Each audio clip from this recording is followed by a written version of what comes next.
Star Wars 7 by 7 episode 2431. Today, on another What to Watch Now episode, we're going to talk about the joy of making The Mandalorian. Punch it.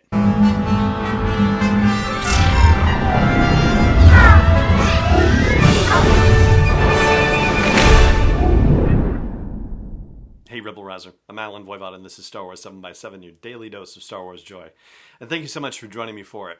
So, we're talking about Star Wars joy, and one of the things I think that jumps out most clearly to me after watching the Disney Gallery episode about The Mandalorian Season 2 is joy. The amount of joy that everybody brings to the creation of this show, and by extension to making any Star Wars story in general, but certainly for this show, is just profound. And yes, that's what we're talking about today, is the Disney Gallery episode for Season 2 of The Mandalorian, which runs a little bit more than an hour or so, and there are some wonderful highlights in there. There are some things as a fan that, of course, you wish you had gotten a bit more of and didn't, and there's also a little bit of sadness too, especially watching it now as opposed to when it had come out on, was it Christmas Day, I think? Yes, I think that's right. So, of course, all the directors and all the technical people, all the crew,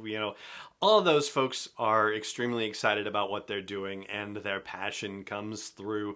It's wonderful to hear Carl Weathers talk about doing his particular episode because he is a first-time director for The Mandalorian, but he's done other work, and to hear, for example, Ryan Watson, who is the stunt coordinator, talk about the physicality that Carl Weathers brings in his action movie experience and how he brought something different to the table as compared to, everybody else. It was great to have that new element, and there were kudos all around for the job that he did for that. And it was also terrific to hear Robert Rodriguez, who directed the episode The Tragedy, that's chapter 14, or episode 6 from season 2 if you prefer.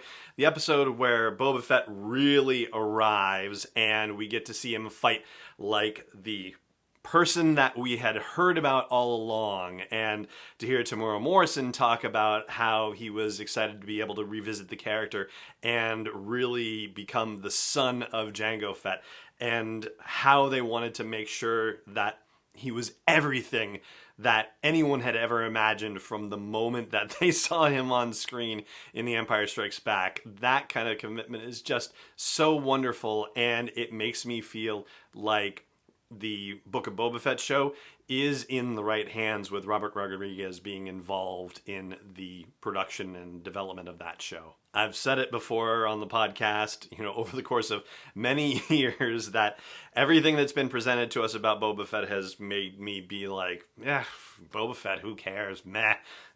This is really the first time I've thought, okay, I get it. And so, thanks to The Mandalorian and to Robert Rodriguez and to Temuera Morrison for really making me care about the character, and giving a whole generation of fans, multiple generations of fans, the opportunity to see what that character could really be. So that's fantastic. And, moving on to, jumping out of order basically, to the stinger that they had at the end of the final episode of the season, the fact that they recreated Jabba's palace, that was all built. There was no volume trickery or anything like that.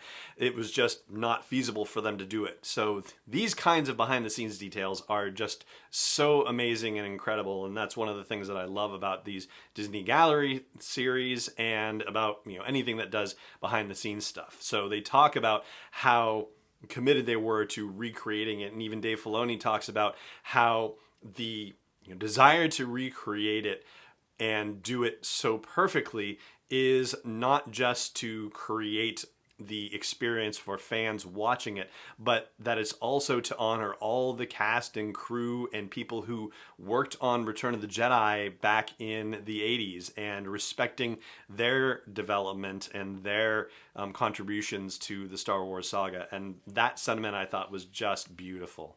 And then even down to the touches like having Matthew Wood play the role of Bib Fortuna because he actually played it in The Phantom Menace, and to give him that staff that he had, which according to the folks talking on the behind the scenes documentary, that never appeared in the film, but that was an accessory that the Bib Fortuna action figure came with back in the 80s, and that's why he had that thing. That stuff is just amazing. As far as like things that I wanted to see as a fan, well, it was terrific to see Katie Sackhoff on set and on the first day of her being on set, and Rosario Dawson on set, and you hear them talking, you hear their excitement, but there are interview segments that are done throughout the episode, and they don't really get that, and I wanted to hear more from those two people specifically, because I think those two, along with Tamora Morrison as Boba Fett, like those were the three big reveals from this season, the three major characters that were brought back into the story. And they have time with Tamora Morrison, which is great, but I was hoping for more with Rosario Dawson and Katie Sackhoff, unfortunately. And I can understand why they might only do one episode of this instead of 8 like they did with the first season. And maybe, that was a function of looking at how many people actually streamed all the episodes from the first season. And maybe they just didn't have as many things to, talk about or reveal comparatively for the second season to do multiple episodes. But, I guess from a length perspective, it was probably about the length of 2 of those episodes from season 1. But I feel like they could have done more. I would have loved more. That's just, fan desire more than actual critical complaint. And the sad thing is the business with Cara Dune and Gina Carano, and we've talked about that on the show, and so I'm not going to revisit, the issues around it or anything like that. The thing that just makes me sad is that it's clear that she has a passion for the work, and she has a genuine appreciation for Pedro Pascal and Carl Weathers, and for everybody who is working hard to make The Mandalorian the best it can possibly be. And there's appreciation for her as well. And so, being a human is a messy endeavor. And yes, there are perhaps lines that have to be drawn at some point. And while I certainly respect that, it doesn't necessarily mean that I have a clean cut of, well, line crossed, we're done. There's still sadness about the whole situation too. And so I do hope that we don't lose the character. The character was compelling. Gina Carano made the character compelling, and I hope we get to see this character continue on in some fashion. And I also wanted more from Giancarlo Esposito, because even just showing him on set, he is so into it, and he is so joyful as well. I wanted more of him too. Ultimately, it is a terrific distillation of stuff from behind the scenes from season 2, and it goes through progressively. Okay, that was the other thing I wanted. They say nothing about that shock cameo at the end of the season, the one. And if for some reason you haven't seen it, then go watch it. But I don't even need to say it because you know what I'm talking about. But there's nothing about that either, and that was a bummer too. But still, a lot of great stuff from, the costume design to the makeup and effects, and the fact that they went to a physical on-location shoot for the first time ever, which wasn't very far. It was Simi Valley, which is probably a couple hours traffic-wise, but, it's only about, 20, 30, 40 miles maybe. Yeah, it's not very far. But still, the fact that the tragedy, which is the episode where Grogu gets kidnapped by the Death Troopers, right?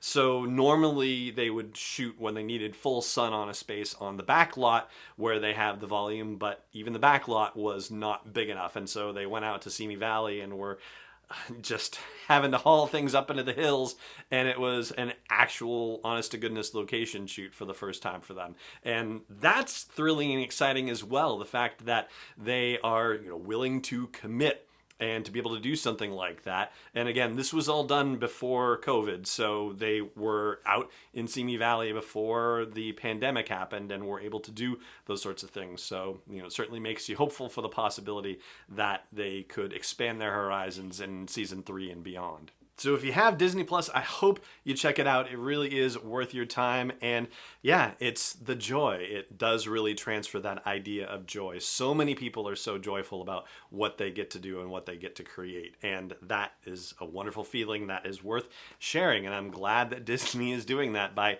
showing these behind the scenes things like with Disney Gallery, The Mandalorian.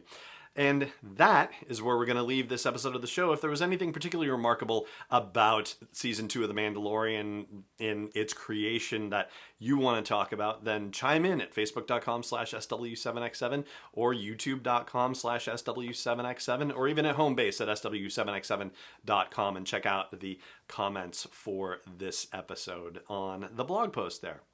And that's going to do it. So it just remains for me to say thank you so much for joining me for this episode, as always. And may the Force be with you, wherever in the world you may be. Star Wars 7x7 is not endorsed or sponsored yet by Lucasfilm Limited, Disney, or 20th Century Fox, and is intended for entertainment and information purposes only. Star Wars, the Star Wars logo, all names and pictures of Star Wars characters, vehicles, and any other Star Wars-related items are registered trademarks and/or copyrights of Lucasfilm Limited, or their respective trademark and copyright holders. May the Force be with them. All original content is copyright 2021 by Star Wars 7x7. We hope you love it.